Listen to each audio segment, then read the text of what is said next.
welcome to this week's episode of the Making It in Asheville podcast. Each week we sit down with a Asheville-based artist, entrepreneur, creator, maker, community leader, and we ask them what they are making and how they are making it in Asheville. About 2 years ago, my wife and I had an idea to start a podcast on making it in Asheville because we weren't sure how we were going to make it in Asheville, but we knew that there were a lot of creators, a lot of makers, a lot of small business owners in Asheville. We thought this might be a good way to get to know some people. We're in episode 80 something at this point, and we are excited about the future of the podcast, of the project Making It in Asheville, and we're really excited about this conversation with Coco Villa, a multidisciplinary artist that has had performances and displayed her work across the country and internationally.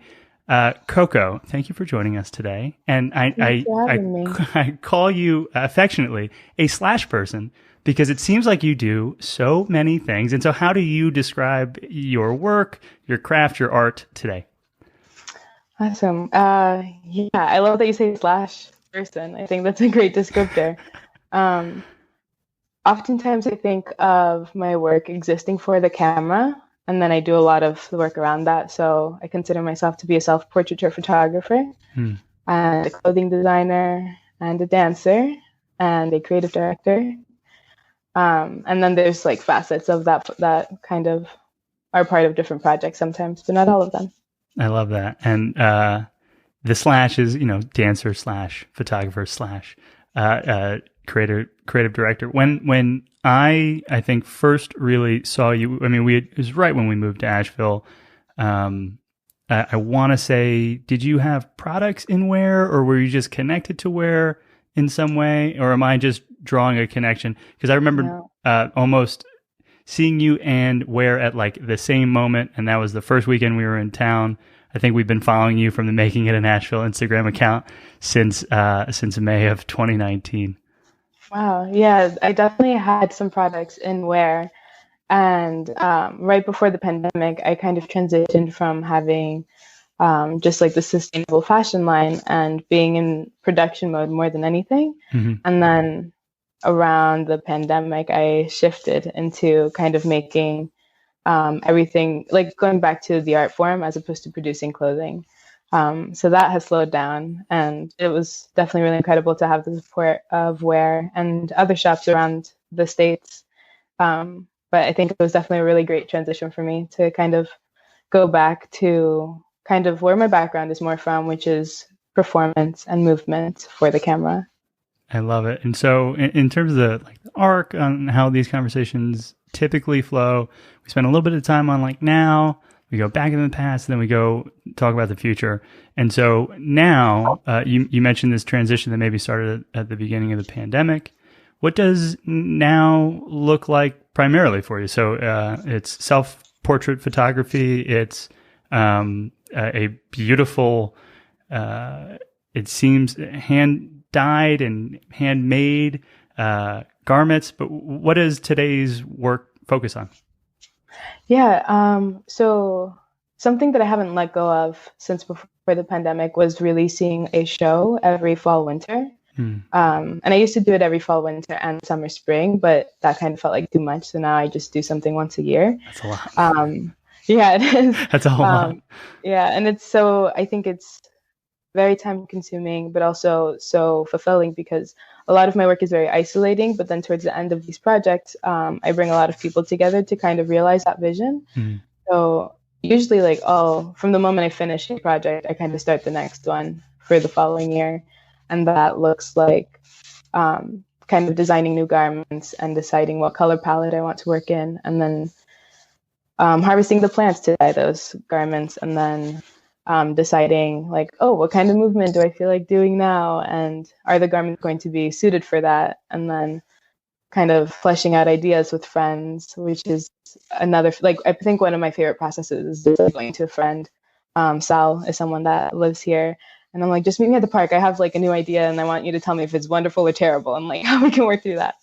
And then going from there, kind of getting people like videographers or other dancers to make this vision come alive. I want to just pause on one portion of what you just said. Okay. Which I don't know why it surprised me, because I know that in preparing for the conversation, you read about the garments that you make and it says natural dye. You said harvesting the plants to dye the color palette. Give me please a little bit more on that. That's not something I've ever necessarily heard before. Of course, yeah. So there's usually like certain types of plants that you can gather throughout different parts of the year. And the fall time is an amazing time, especially I love working with yellow or adding yellow hues to a lot of the dyes that I create as a base. And a primary ingredient that I use is goldenrod, and that like thrives in the fall here. And then I collect my own food scraps to dye with as well. So it's kind of just like accumulating all of that. And then once I have enough to like make a dye with it. And I also get a lot of donations from people, which is really sweet. But then sometimes I'm like, I don't even have enough space to like store my own food that I actually need to eat, you know? And that's kind of a sign to just like, all right, I guess I need to make a new dye batch right now. That's so interesting. I mean, when I think of dye, I don't know what I would even think to dye with. So you said goldenrod. What foods lend themselves to dyeing? So is this behind me? Can you see that? So like fabric on the mannequin. It's like a pinkish. Yeah, slightly pink, slightly purple. But the base of it was avocado pits and skins, and which is amazing. It's magical. Like I feel like a lot of people have no idea that that's gonna happen, but it's a blush pink that comes out, and then cochineal, which is a bug that I didn't get myself. I bought it, and I kind of just crush it up, and it looks kind of. They look like little beads that are like slightly white, but then once you crush them, they look kind of fuchsia, and then you toss them in water, and they look like you kind of put beet juice in it or something, and that's what made it more of like a purple tint. That's incredible. And is that all trial and error? I mean, I imagine there are books on this, but like, how did you? Absolutely. Okay. Yeah. So how did you get into hand dyeing? How did you get into that level of craft? I don't know if this is something that you take a course on in art school. I mean, I imagine design is more prominent than dyeing of garments, but I don't necessarily know what art school looks like. Yeah. So, well, I went to art school for film and photography. There you go. So that wasn't a part of my education. Definitely not there. The curriculum. Nope. Yeah. But it did. There was other like foundation classes that I had to take, like painting and drawing and whatever. And I kind of started to just very like in a very whimsical way experiment with plants and like teas and coffee because I like the hues of them. And I had a really hard time with color theory, especially making like in school, making these color palettes from synthetic paints. And then I was like, well, like if I use tea or like any fruits or whatever that are like, I tend to like those colors more. So it was my way of like trying to bring that in. But I had no idea what I was doing at the time. I was just like, this is kind of pink. Let's try that. And then after school, I ended up going to Colombia for a couple of years and studying under a few like natural dyers. And I mean, studying there was incredible because I learned the foundation of it. And it's basically a deep dive into what it takes to treat a fabric so the colors last. And understanding the plants from the region and how they react to heat and to different elements. But then when I came back to the States, I had to kind of, like, I understood the foundation of it, but I had to learn from scratch too, because it's different, like a bunch of different plants.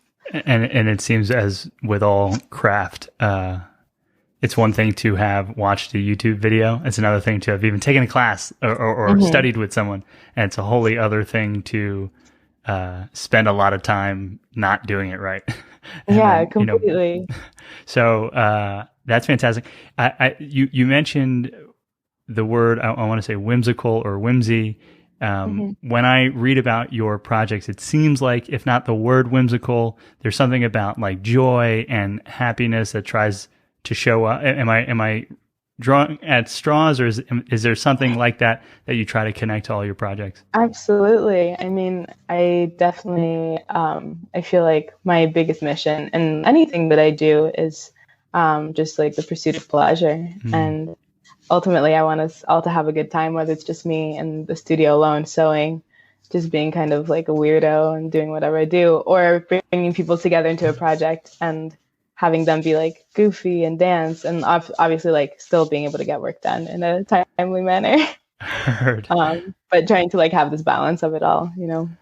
I think that is the goal, is to find, and I think balance is always funny because I don't think we're meant to walk on the knife's edge. I think there was, you know, ebb and flow. It's like it is too fun for a moment, and then we got to hop back into, you know, focus mode, and then it's oh my god, why am I so focused? It's Friday afternoon. Let's put the music up. Let's go. And so I mean that's a me thing. And so the travel down to Colombia to learn some of this trade, to learn the skill, that's a part of like this longer process of like global travel and learning. It seems like you've lived everywhere. Help not me. Not everywhere. Not okay, yet. not yet. But maybe we spend a little bit of time talking about all the places you've been for both your art, for maybe just the process of learning who you as an artist creator are. But also we can talk about, you know, growing up in New York and wherever else you've lived. Yeah. So, well, the reason that I went to Colombia was because that's where my family's from. And it was the first time that I'd gone there, like as an adult alone, like not with, I did see family, but my intention wasn't to stay with family. And then I think just I think I make it a priority. I love to travel, and I think it's fun to kind of like take a trip just for fun. But for some reason, I don't find that as enjoyable as like, I'm going to go to a different place for a project, you know? And it's also a way to just intersect with like the community there. And it's not like I'm staying in a vacation bubble per se, because I'm just working with other people around there to oftentimes learn something new. And right before the pandemic, or like, I guess during the pandemic, right before everything shut down, I was in Berlin studying dance. And that's kind of what brought me there. And I love that city. It's amazing. I want to go back when it's safe. Such, I mean, incredible city. Yeah. I agree. I think the way that I haven't been in what feels like maybe 10 years, probably right around there. And the way that I described it is like, it feels like a city that is truly honoring this sense of creativity and art, like they weren't able to express creativity and art for like a long time. Like it's exploding out after being repressed in some way. And I've never seen, like, you could see it in like sections of cities in the US, I think, like in like pockets, but I've never seen it across an entire, you know, global city like I've seen it in Berlin. And I wasn't there on an art project. I was there over the weekend, and I fell in love, and I'm dying to go back.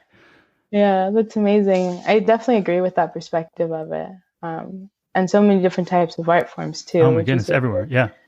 Yeah, overwhelming and beautiful. What? So how long were you in Berlin for dance? I was supposed to be there for about 4 months, but I ended up only staying for about 2 months, I think. Yeah. Because everything shut down like while I was there, and it was, I like gave up my apartment in Asheville. I was planning on moving back to New York after going to Berlin, and I was like, I could just stay here. Like, what if I just stayed? But that was just like a really wild thought. I was like, no, I should probably go back. But yeah, everything worked out pretty well. So I'm happy to be back. With travel like that, with travel not for a vacation but for a project, do you try to find like art schools and go for like on a student visa? Do you just find a community that seems like they're doing the things with maybe a co-op art space? How do you approach travel for projects? In a pre-COVID, post-COVID, Right. obviously not in the last year. Yeah, so pre-COVID, it depends. So part of me, I would sometimes like apply to artist grants, Hmm. so to fund the traveling and maybe to fund like the materials and sourcing of whatever I would need to create this project. But a lot of it is really applying to artist residencies, and oftentimes they like give you a place to stay and feed you sometimes, and then sometimes there's a stipend as well. And I think that's just my favorite form of traveling. It's like, okay, I'm here and I'm here to create this like thing that I proposed. I have no idea what it's going to come out like. And it usually comes out like way better beyond what I could ever imagine or a lot worse. It's never like, oh, that's exactly what I thought, you know? Um, and yeah, I think part of the motivation of going to a bunch of different artist residencies too is just wanting, I think I have this like long-term, very, very long-term goal / dream of hosting other artists and having my own artist residency.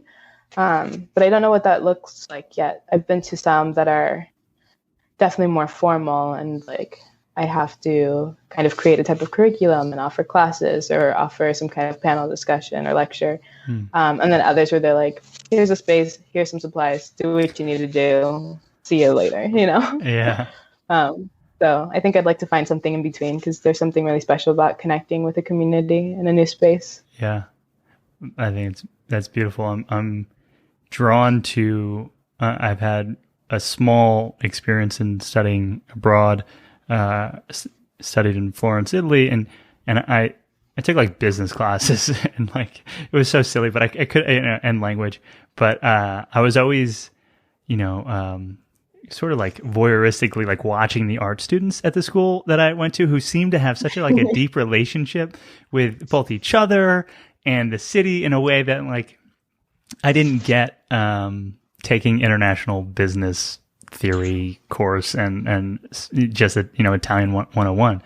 And so I hear you on I don't know what it's like to be in artist in residency or even necessarily around it, but that energy of a international, I want to call it education. And I imagine the places that you go, there are maybe other people from other parts of the world. There's like, it's so, that's a special type of like gumbo that makes for really tasty relationships. Do you now have friends in Germany that you reach out to all the time or from Absolutely. Germany? Yeah. Yeah, definitely. And even though like I was in Berlin, there's a lot of people from other different places. So there's obviously like the environment that creates a certain type of experience, but then there's the fact that like there's a lot of people from all around the world that are part of that experience as well. So sometimes it's almost hard to remember. I'm like, wait, was I in Berlin? Was I in New York? Was I in Miami? Like, what was happening? Yeah. Yeah. I love it. Where else have you had, project travel in the past? I was in Peru for a few months doing a project in, oh my gosh, I'm forgetting the town. Huanchaco, and it's a beach town really close to Trujillo. And I was just helping kind of create this skate park and offering photography classes to like the kids in the neighborhood.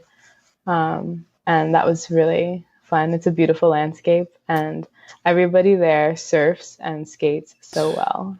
And it was really cool to kind of revamp the skate park that they had there and just host kind of this like movement space, like kind of just a creative space in general. Mm-hmm. So other artists were coming through offering whatever skill they had. And I was there offering movement and then photography and kind of just working on my own project as well on the side. But yeah.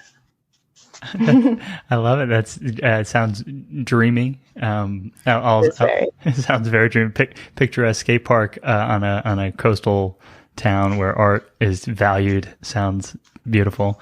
Any other countries or cities that you want to call out in your artist journey? I've definitely done quite a few remotely in the States, which are really nice. And those feel more like retreats, which I love. I'm all about a retreat too. But it's more isolating, unless you choose to go with somebody, or just like go to work on a project with someone else. But yeah, I think I've definitely slowed down just because of the pandemic. So I'm kind of like making notes of like other places that I like to go to, but we'll see if that happens. So then I'd love to circle back and say, there seems like there's garment creation, photography, movement is what I'm going to call the big three so far based on what I'm hearing from you. In those three mediums, is one of them your first language in creation, or are they all the same? Like, how do you think about those mediums? Yeah, that's a really great question. So yeah, it's so hard for me to say if one of them is my first language, essentially, because I feel like those three mediums are something that I kind of did for since I was a child, but in very different ways. And I think just over time, I've like circled back to like study them essentially. I started to sew because my grandmother designed wedding dresses as I was growing up. And then my mom worked in upholstery during that time. So I felt like that was kind of just in the blood in a way, like working with textiles and sewing. And I learned to do that at a really young age. Like, there's even a photograph of like me playing with a sewing machine, which is really dangerous. And I was like 2 years old or something. But we'd love to see it. Yeah, I'll share that soon. But there's also, I guess photography, I started to get into that in middle school. And luckily, which is really rare, but even at the time, like there was a dark room at the school that I was going to. Wow. And that was amazing. And that's how I kind of got into it. And then soon after that, started doing a lot of self-portraiture work, but that was out of necessity. Not like, oh, I just want to be in front of the camera. It was very like, I don't have any other subject. I'm just going to sit in front of the camera. And then it kind of grew into this like self-exploration project that will forever be something, I think, in my work. And then with movement, I grew up dancing like salsa and merengue and cumbia, and like I feel it so deeply in my body, and it's amazing. And I can move to anything, and that is maybe I would say that that's my first language. But like since I grew up with that, I like came back to it maybe in my late teens, and like started to study under different people and like kind of learn different techniques and movements. I love that.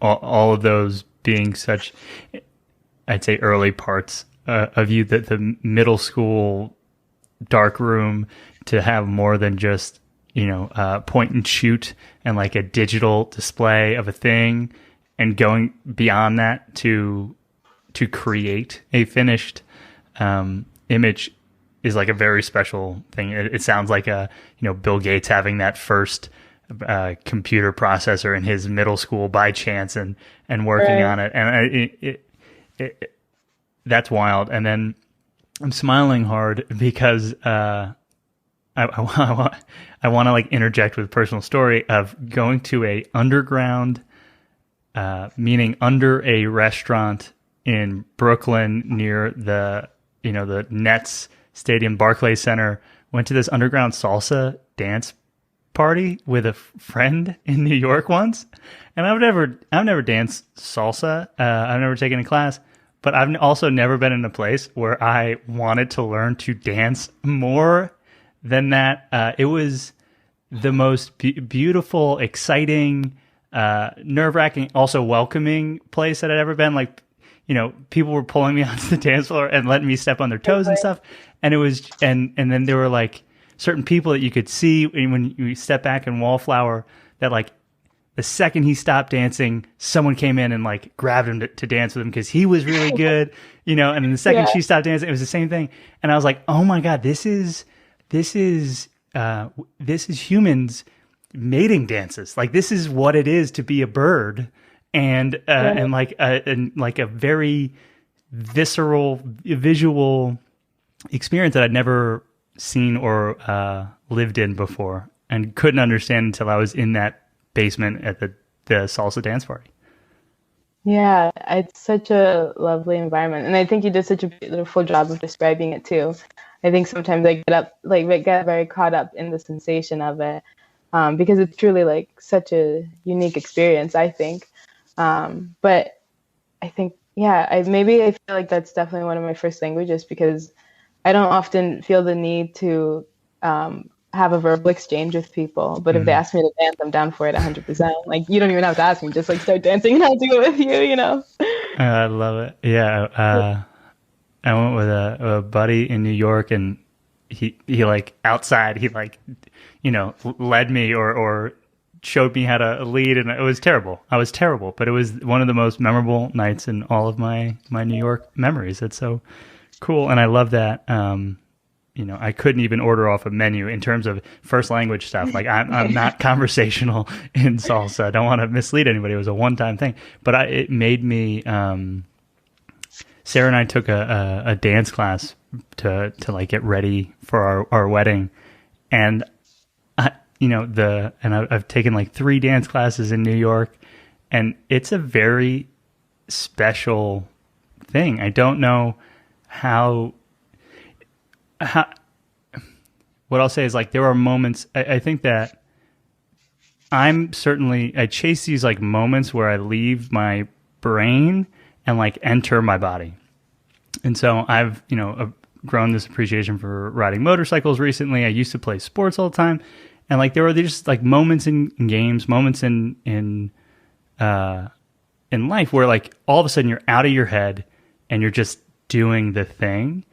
And I don't have the power or control to access that on demand when dancing, but every once in a while, in these dance classes I've taken, I would leave my body and stop thinking that anyone else in the room was looking at me, and it was like a meditation. It was this purely like transcendent moment thing, and I think that dance, when you let go enough, is like a very almost spiritual thing. And do you feel that when you dance? I'm making it about me, but that's how I feel at moments.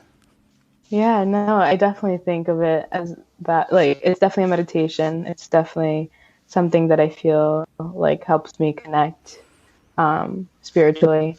And then it's also kind of a way, I think, to process. I think after a certain amount of time, it can kind of lead to there's something in my brain that kind of clicks, and like I'll start to problem solve as I dance sometimes. But it's obviously improvising, and that happens when I'm not being watched. But then if I'm performing or something, let's say it's improvising and performing, there's definitely a kind of trance that I can slip into and like kind of let go of the idea of being watched. And it's almost like blacking out. Like, yeah. I stopped dancing. I'm like, I don't know where I went, but it happened, and I'm sweating now. Yeah. No, that's really special. So in the 3, I guess, languages that you speak artistically, it does seem that when your work is, I'd say, realized, you're pulling those 3 things together. Absolutely. I would say that I also pay attention to color a lot. I think that's maybe one of a primary language in a way as well, because it influences everything, whether it's like movement or photography or the garments. And I think even if I'm feeling like stuck in some kind of idea, I'll just decide like, well, what color do I feel, or what does this color taste like or sound like?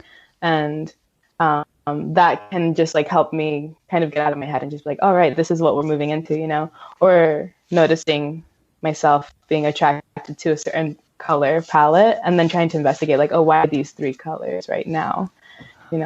Those are thoughts that my brain doesn't think. So does or does not? Does not. No, I've never thought, what does this color taste like? But what I'll say is that when I watch your Instagram evolve or visit your website, there's like clearly color, and I would say natural seems like the word that I would assign to it, but it's not. It's thoughtful. It's thought out. And so, when thinking about color, like I don't imagine words are the right medium to describe color, but maybe you can do it. How do you attempt to think about color? How does it practically show up for you? I don't think about color. Honestly, I think I'm just obsessed. So whenever it's really easy for me to like, it's kind of like connecting dots with whatever world I'm in and what's in front of me. I think that I tend to just pick up on certain tonalities even and decide like, oh, I like the way that these like exist together in this space and for what reasons, or if it's like, how is the lighting affecting this color, or why do I enjoy this color right now? And kind of just asking a million questions about it. And I think, let's say on social media or my website, I don't know, I think at this point it feels very intuitive, like when I'm working with color, but it doesn't, I think that there's something about that doesn't necessarily translate. Like, I'm not making these clear decisions. At one point on Instagram, I was like only posting green things, only posting yellow things, which I love, and it's really fun. But I don't do that anymore because it just seems kind of hard to keep up with it. I'll believe that. Sometimes constraint is a good creative like enabler, but constraint without cause, I don't know if it necessarily adds value. I'm wondering, when thinking about photography, you mentioned how self-portraiture came out of necessity, and now it's just perhaps going to be a lifelong pursuit of that craft. For whatever reason, as I was thinking about this conversation, I thought it might be interesting to ask, in a time where the selfie is perhaps more prevalent than any other form of photography that's ever existed. You are doing something that's meaningfully different, which is self-portraiture. I mean, there have to be a lot of differences. One is that I think selfies are typically arm's reach or, on a stick, arm plus stick, and yours seems to be like a mounted camera. But I'll leave it to you. How do you think about self-portraiture? How do you think about photography at large? I'd love to hear you talk about it. Yeah, I mean, I think that's a really interesting question, and something that I think was definitely asked of any photo and film majors, even like in 2012. They're just like, so why are you a photographer? Like, everyone has a smartphone. They're taking pictures all the time of everything and their food and themselves. And I think we're constantly like in this debate of like, no, this is why I'm a photographer. But I think it ultimately comes down to the conceptual aspect of it, like someone can elevate their own selfies, and by selfies meaning like the arm's length, taking a phone photo. Like, they can create a concept out of that and display years worth of selfies, and it becomes something different than just a selfie. If they're exploring something that is, whether it's on the surface like lighting and coloring, or if they are documenting themselves over a span of time to elaborate on their own like significant shifts, like internally and externally, who knows? But I think that there's probably a really small amount that like separates like selfie from self-portrait, and I think it's thought that goes into it and intention. I love that, and I thought and intention feels like the right answer to me. So, what thoughts and intentions have you brought to your self-portraiture? Let's see. So,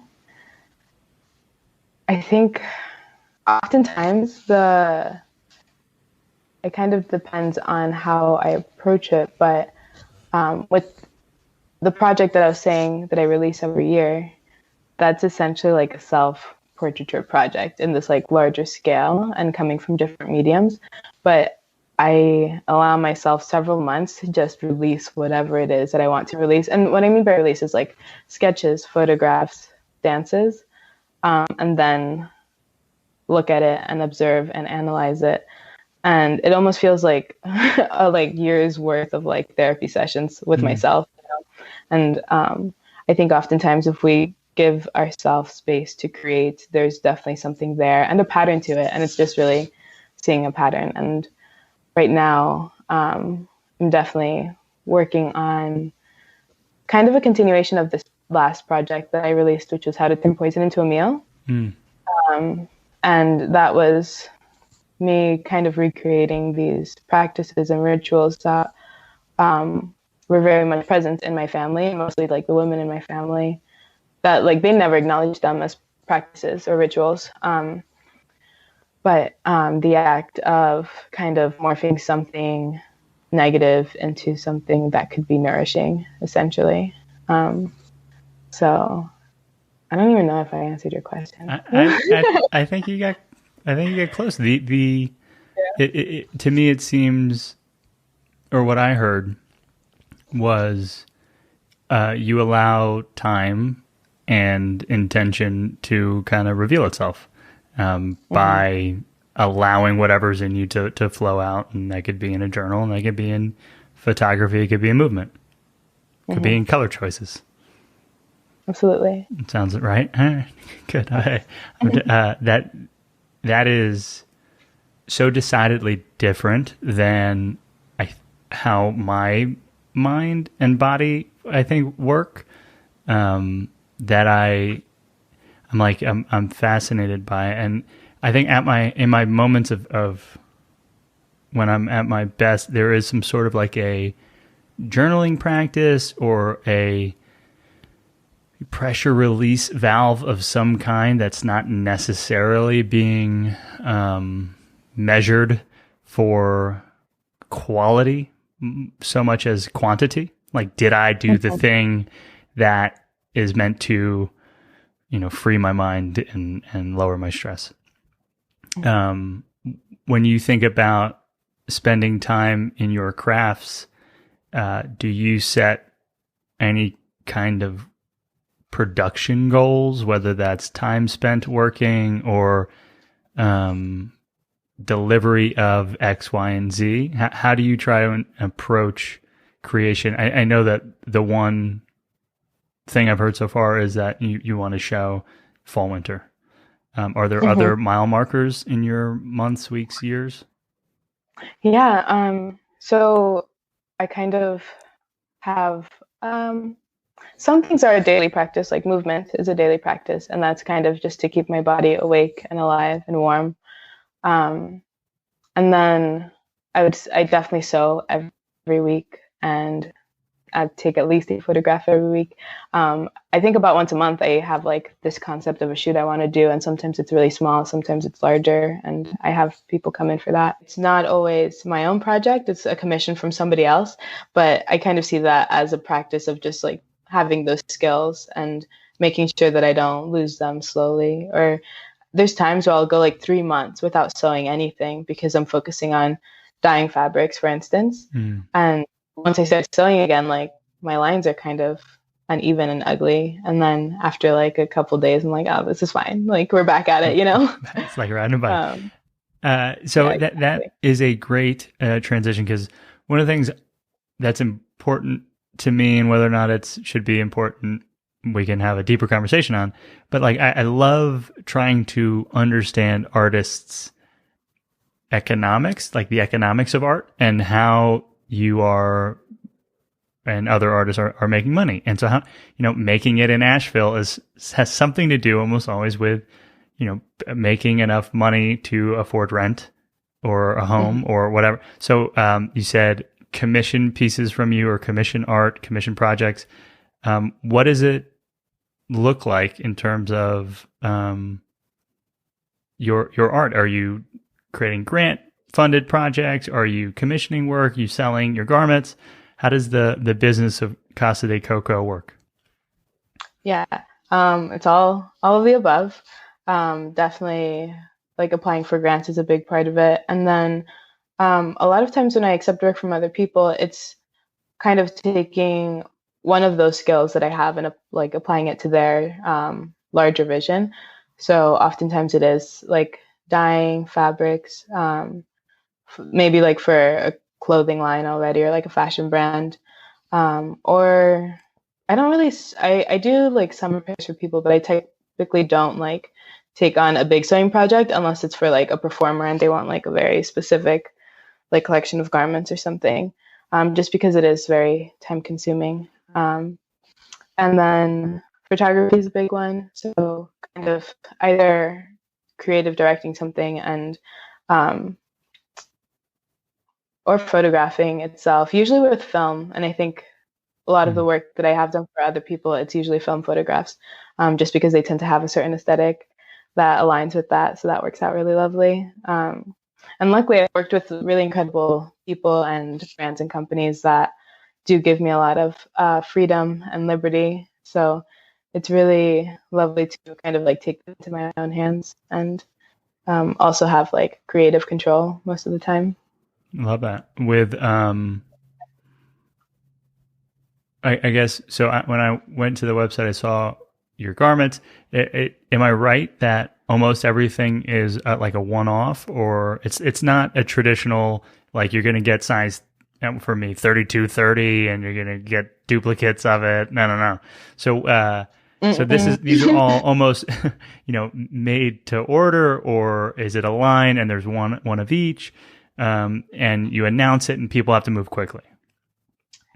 Oh, could you repeat that again? There's Sure. a lot of breaking up happening. Of course. So when looking at your garments and that specifically, is there like a single launch day and there's one piece of each? Are you running multiple size runs? How does the garment creation and then selling garments work for you?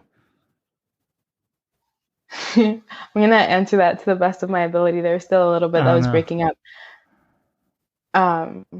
But I typically, what it is now is that before the pandemic, I was kind of creating like a more traditional scale. So I would have a garment and it would be available in several different sizes, and people could request those sizes and those colors. And like post pandemic, kind of going back into the more conceptual aspect of what I'm doing, I'm creating garments specifically for me to perform in for the camera for whatever short film or movement piece I'm making.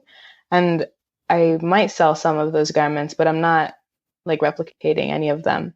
There's actually, from the last collection, there might have been like a handful of garments that I was replicating, but they're also very just like kind of loud, obnoxious, and like not a typical garment. So it's just kind of like a fun art piece that maybe you could toss onto your body. Yeah.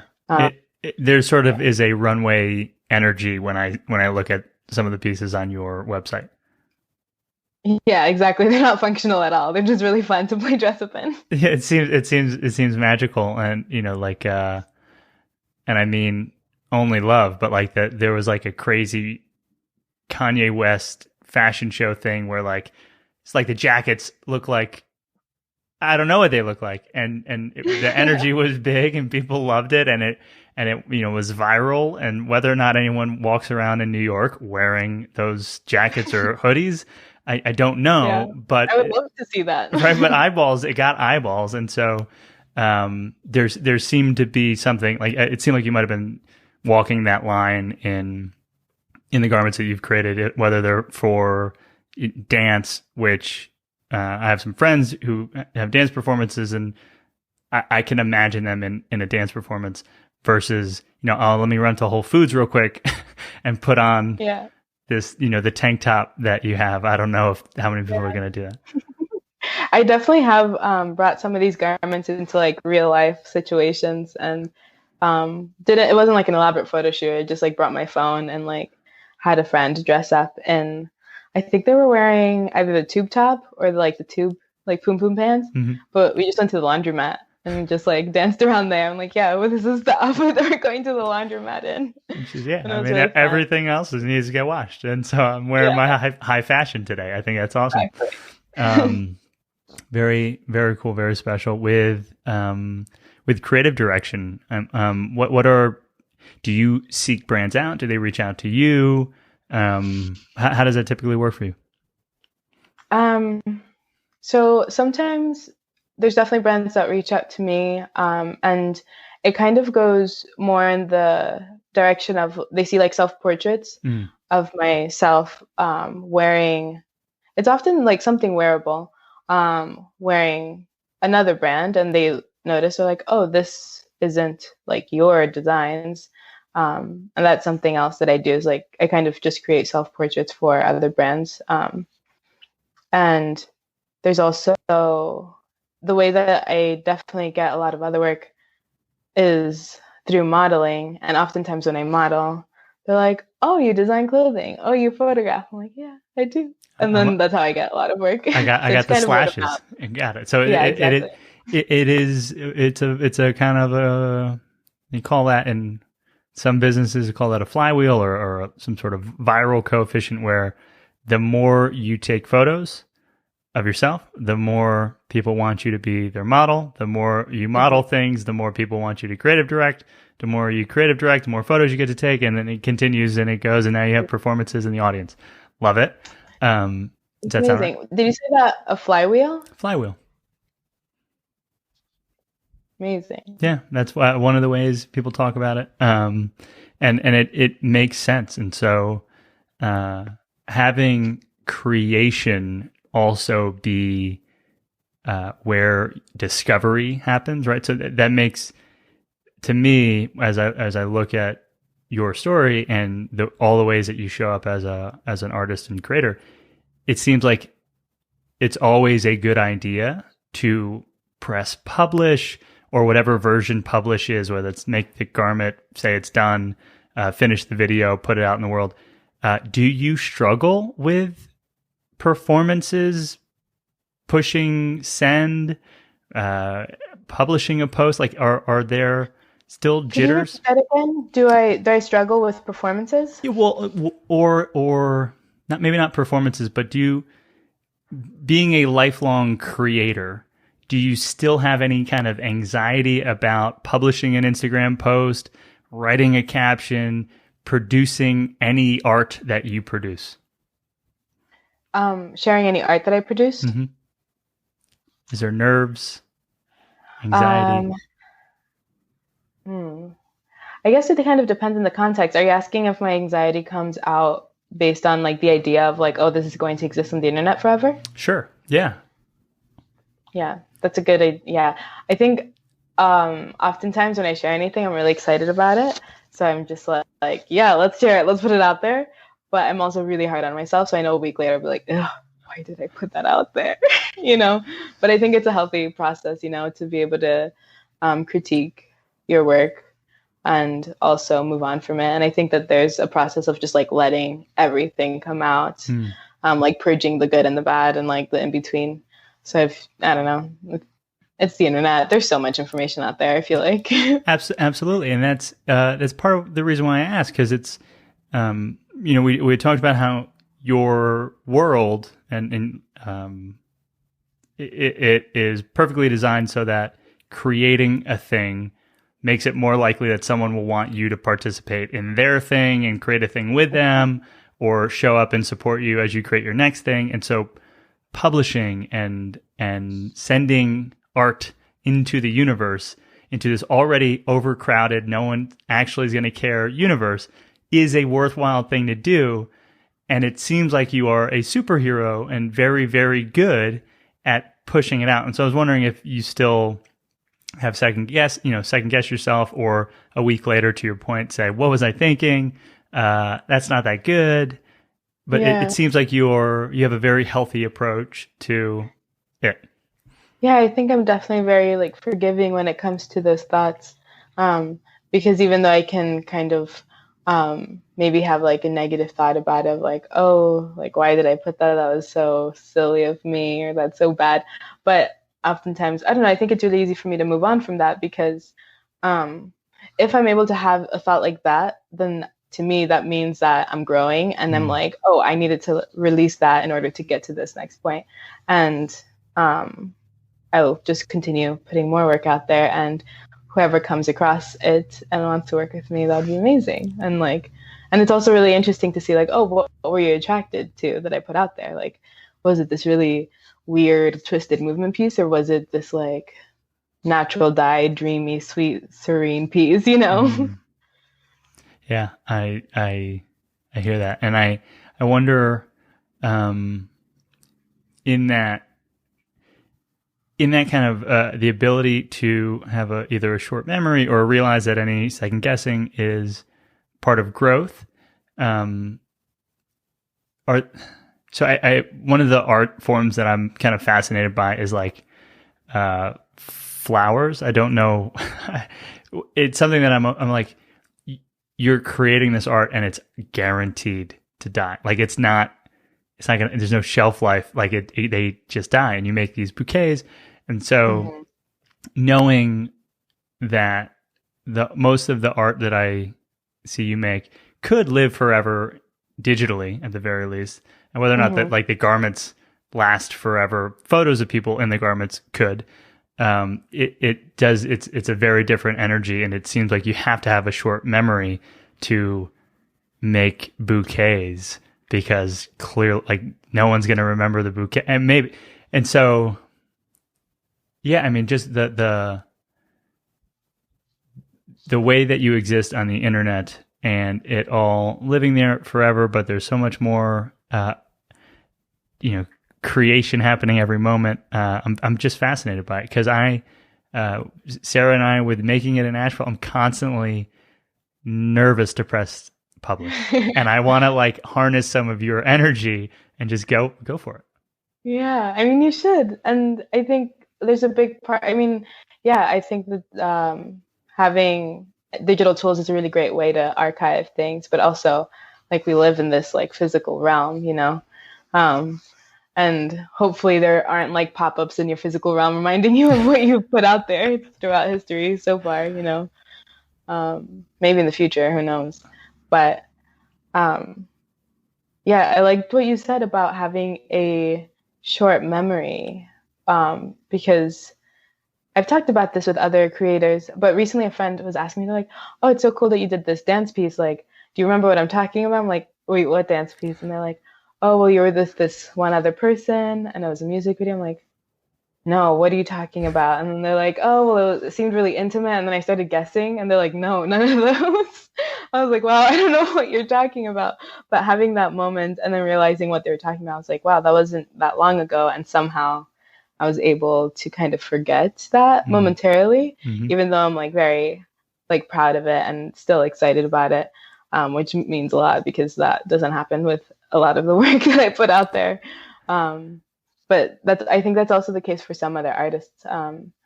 There's just other makers who make things all the time, or people will come up and be like, look at what I'm wearing. And I'm like, cool. And then I'll look and I'm like, oh, I made that, cool. And I think that happens with a lot of other like designers, at least the ones that I've spoken to. I think that's really funny. I don't know what that is, but I'm amused by it. Well, I'm attempting to create a reason for it. And one of the things that shows up as I'm attempting to define why that might be is that you seem to be very present. It seems that all of the art that you create and the work that you create is about the now.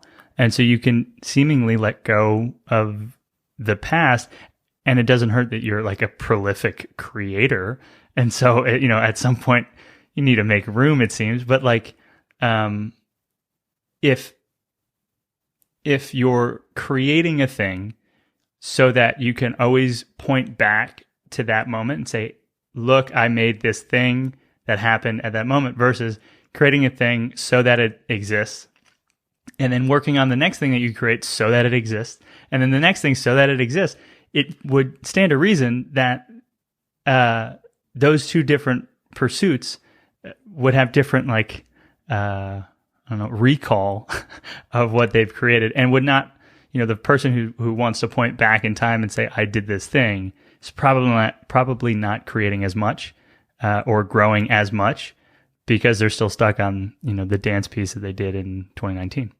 Yeah, that's a really solid point. I don't think I've thought about it so clearly in that way, but I think what you said about like making space in your head, I think about that all the time. And I used to get really hard on myself because I was like, oh no, like I'm getting older, like my memory's getting worse. What multivitamins can I take for this, you know? Ginkgo And biloba. I heard ginkgo biloba. Is that still a thing? yeah, exactly. Yeah, it must be. But I think I actually I did end up buying that herb at one point. I'm like, I'm gonna drink this tea every day. um, but I think that's just a skill that people kind of harness to be able to make space, to concentrate on something else. And I think once I'm done with something, I'm like, all right, moving on. Like it's kind of like a language, you know, or any kind of knowledge you're obtaining. Like if you don't use it or need it on a daily basis, then it kind of goes away, or it's just stored very, very far into our memory. I think that you're dead on. I also think that I'm gonna. I think that what I see in the art that you create is that there's a performance that happens, and now that project is done. There is a a photo shoot that happens. The images that are the final images exist. Now that project is done. Versus like a garden in the back where it's like that is all it always needs to be maintained. You can't let the garden go. Like there's no, oh, but this Saturday is the Saturday where my garden is, everyone's got to come look this Saturday. A single plant might bloom, but like it is not, the garden doesn't have like a recital that makes it complete.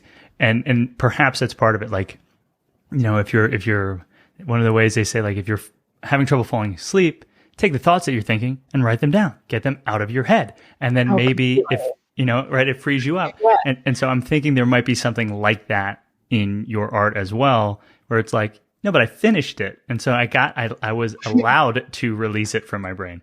Of course, yeah. Or at least even kind of create a container for it of like, I finished part one, now I'm working on part two.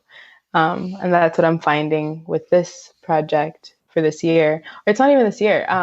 I decided that I wanted to take more time with it. And it's definitely a bigger project. So I'm not going to release until spring, summer of next year. But because of that, I decided that too, because I was like, oh, wow, this is the first time that I'm working on a project that is kind of originating from the previous one. And oftentimes it is what you were describing. It's like, okay, I'm done with this project, move on to the next one. And I think because this is a continuation, it's taking a lot more like energy and thoughts into it that are a lot of problem solving, which is really great, and puzzle making. I love it. Are you open to sharing some bit of this project? What is the idea? Mm-hmm. Yes. Yeah. I mean, I'll give you the title of it. Sure. And yeah, I think that there's oftentimes, I write a lot as well, and that's very, like, usually pretty personal. It's not something I share, but How to Turn Poison into a Meal kind of came from this like excerpt that I wrote 2 years ago now. And that kind of makes sense. And then this new project is called Just Add Water. And that's something that my grandma would say in Spanish, and the translation of it is it's simple, just give it a little bit of water. And there's a lot of like connotations to that of like, yeah, you just need to hydrate, or like it's such a simple thing to do. And obviously the instructions in English, when you hear just add water, it's like this out of like instant. Like, so I think it kind of goes about, or the project has a lot to do with like, I don't know, harnessing something that comes with ease, which is kind of the opposite of what the last project was, turning poison into a meal. I love it. And the timeline on this is also special. I used to have what I would say a difficulty, or I used to have perhaps fear. I would say I would make it a bigger thing in planning, in thinking about more than like what's for dinner tonight. If you wanted to have me commit to something in the fall, I would say I don't know what's happening in the fall. I can't commit, and now I'm married and we're planning for, a lifetime, and the project scope and length of a lifetime is like terrifying to me. The idea of trying to have a project where it's going to conclude or culminate or have some sort of performance in 2022, also like it's new. I'm like, okay, maybe I think I could probably do that. Has that been weird? Is the timeline of this Just Add Water feel different to you? I mean, the timeline feels different to me because I'm so used to releasing something every fall, winter. Like, I've been doing that since like 2015-ish. And then honestly, a big part of it was like, wow, I can't believe I'm just going to skip a season and like not put anything out. But I'm also in the back of my head, I'm like, that's not true. You're going to release something else. It's just not going to be Just Add Water. Yeah. Yeah, the planning around it, I think that obviously the pandemic has had a lot, like a huge impact in the way that people plan things out and execute projects. But I think that I haven't really hesitated around that because I don't necessarily need to do things in public to release a project, Mm-hmm. I mean, obviously I definitely do things for myself. So like the purpose of me releasing something is to like have that idea of like completion and putting it out there. And yeah, I think that having a lot of time, there's like this big learning process that happens with every project. And oftentimes I get kind of like flustered or just like anxious to like release something because like I'm just like over it. I'm like, oh, I'm already thinking about the next like season collection. I just want to be done with this one. And I don't want to feel that way all the time.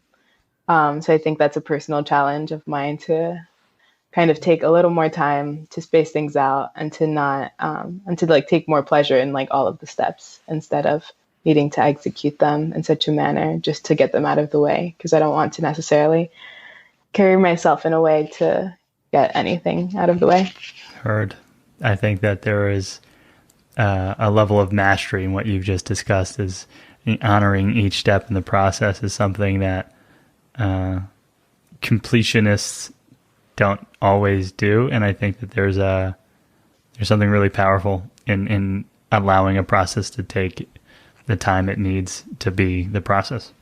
Absolutely. I mean, I don't always allow it to do so, but that's what I'm working towards. Yeah. Dang. When all right, so I mean I think that points towards the question that I typically ask, which is when thinking about 2021, what are you thinking about? It seems like Just Add Water. Oh, one of the things I was thinking about with Just Add Water is a friend of mine gave me a notebook once, and the cover of the notebook said something to the effect of water is the solution. Salt water. Maybe it's a little different. Salt water is the solution for everything. Time by the sea, sweat, or tears. Fixes everything. And I was like, oh my God. And so I've just saved that, the cover of that notebook forever. I still have it. And so Just Add Water to me mirrors that energy in where I'll store it in my brain. Just Add Water. Yeah. If I can choose a certain type of water, it would definitely be salt water over any other kind. I love the ocean. And crying. Just kidding. I don't love crying, but there's a good release in it. There is a good release, and so is same with sweat. Exactly. Powerful. Yeah, so I do love sweating. That's amazing. It's a very special thing. So 2021, what are you thinking about? What's coming up? I know that we have a longer timeline and Just Add Water. Anything else standing out for you? When you ask for what's standing out, do you mean project-wise or just thoughts in general? All of it, yeah. Okay, all of it. So general thoughts, I think this has been coming up a lot for me, and I've been thinking about spoon theory a lot. Do you know about I don't know that? if I know spoon theory. I don't know many theories for what that's worth. It just basically means that you have a certain number of spoons and choosing where to allocate them for a certain amount of time. Not physical spoons, like metaphorical spoons, but if you think about, let's say I'm generally very organized in my work and what I do, and like visually as well. And if I put all of my spoons of organization into my work, then maybe my personal life suffers. So my room might be messy, my kitchen might be messy. That generally I can feel like pretty balanced. But yeah, I've just been thinking about like we all have just a certain amount of energy for any skill, and like where are we choosing to put that energy, you know, and trying to like find balance within that. I love it. Spoon theory. Yeah, spoon theory. Yeah, and then I would imagine it had something to do with cuddling, but yeah, maybe it could though. Why not? Like big spoon, little spoon. It's a theory that I mean, there is a theory out there for big spoon, little spoon, and like what the dynamic is there. Got it, but it's a spoon allocation. Heard. We will link to the foremost theorists in spoon theory in the show. Right, I'm no expert. Just Google it. And then for obviously, I'm working on this long-term project just at Water, and it's at a very beginning stage. So I don't have too much to share about that, aside from like there'll be garments and really beautiful landscapes and dancing and videos. But I think I've been thinking about just releasing a small collection of photographs this fall, winter, and kind of bouncing back and forth between whether it should be like this really lighthearted, high fashion kind of energy, or if it should be like more of like a self-portraiture series that has to do with like the time that you spend gathered at a table after sharing a meal with somebody. What's that? I love it. Thanks. So to end most of these conversations, we transition towards Asheville. You mentioned at the start of the pandemic, you were in Germany, and at least initially the thought was that you were going to go to New York after Germany. What had you returned to Asheville? Do you expect to stay in Asheville? When you think about Asheville, what do you think about? Yeah, I mean, I do anticipate myself staying here for some time. I don't know how long, but I like the way that things are going here. And I mean, the reason that I'm glad that I'm here and ended up here, but I think I had already like put a deposit on an apartment in New York and gave up my place here. And the reason that I kind of stayed here was because before I got back to the States, my old landlord was messaging me and saying like, are you sure you don't want your apartment? Like I can't rent it out. And then I finally was like, actually I do. Because it felt safer to come back here than to like start over again in New York. In New York in a pandemic. Heard. Yeah. Yeah. Yeah. Do you still have any family in New York? I believe that you lived in New York for at least some point. What was that? Do you have family in New York, or is yeah, family there and friends, and a lot of my family's between like New York and Miami and Colombia. Okay, kind of all over the place. And how long have you been in Asheville, all told? I think I've been here for about 4 years, on and off, but the last 2 years have been more consistent. Love it. And the question that we ask is word association. Stream of consciousness after I say it. Asheville, community. What happens in your brain? What do you think? Oh, that's funny. If I'm being completely honest, I just thought of like a bunch of balloons floating, but I don't know what that even means. Who says? Is maybe that kind of maybe game? I did the hand thing and you're seeing I was like, yeah, balloons. Okay. Oh my God. Which is perfect. And now with a moment of reflection, the two words, the energy of community is, in our pre-interview, you mentioned like an artist community in Asheville is a powerful thing. What does it feel like when you think of Asheville and community? Asheville and community in general, or the creative community are you asking about? Either and both. Okay. When I think about community in general, I think that I've definitely, I definitely believe in like kind of curating your own community wherever you are. And I think that feels very good to me where I'm at right now, and have found just like a lot of support in that way. And creatively, I think that there is definitely a different energy here than I have witnessed in other cities. And that is kind of the like, how do I describe it? There's definitely the energy of community over competition. And I think when I first moved here, that kind of threw me off a bit in a really great way. I was just surprised because whenever I was like, oh, I'm kind of looking for this, or this is what I do, a lot of people are like, oh, let me connect you to this person, or like, I don't know anything about that, but I know a person who knows everything about that. Like, so I feel like people definitely are. It seems like people want you to thrive generally, like within the creative community, and something that I talk to Lydia C., a photographer, about all the time is just the fact that there's enough for everybody. And that thought might not necessarily, like, I know everybody doesn't believe that, but I think that that is part of the reason that I feel community over a sense of competition here, because there is enough for everybody, and sharing resources. There's plenty of that. And I'm really appreciative of that. I feel that in a very deep way. And I think even in communities where you could say, and I'm using quotes, but like objectively, there's not enough. There seems like when push comes to shove, there is. And like communities can take care of each other and like figure out a way. And I think that you've pointed to something special where, you know, in our short time here, we've been connected to so many people and have been wowed by the willingness of this community to collaborate with one another. And we do a weird thing, which is record people's voices.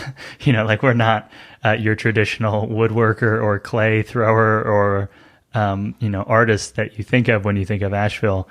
But I've seen that willingness to collaborate as well. Yeah, and I think that's amazing though. I mean, it's all part of the process too, you know. You're definitely still an artist in your own right.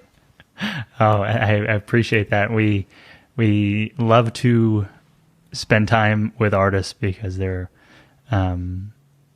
there's something really special. And I like to think that we are artistic and have our own kind of craft in some way. But it when I see a garment get created, when I see photographs that had intention and thought and design, I'm like, I forgot to bring the clamp for this microphone. I've been holding it. So like, I don't know how much of an artist I feel like right now, but hanging out with artists is as close as I can get sometimes, and I love it.